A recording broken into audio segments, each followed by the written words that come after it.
Ван Гога в Амстердаме можно увидеть картину «Спальня художника в Орле». В одном из своих писем Ван Гог так писал об этой картине: «Это просто моя спальня, и в этой картине все решает цвет, упрощая вид предметов и создавая ощущение места, где можно отдохнуть и выспаться». Давайте перейдем к словам. Спальня, спальня. Эти слова образованы от слов комната,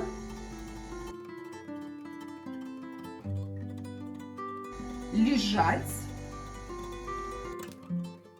спать.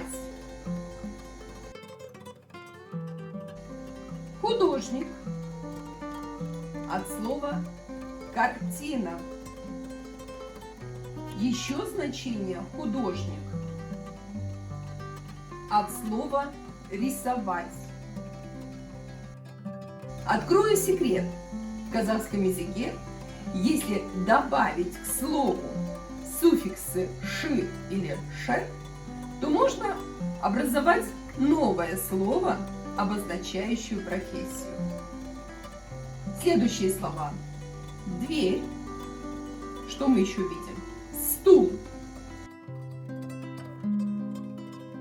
А точнее, два стула.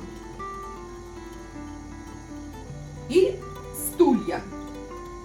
А вот теперь обратите внимание, что если перед существительным стоит числительное, то есть какое-либо число, то не нужно добавлять окончание множественного числа. Поэтому стулья, но два стула. Дальше мы видим зеркало, видим полотенце. Кстати, аромал – это еще и платок. Поэтому лучше использовать слово полотенце. Бумажное полотенце, бумага,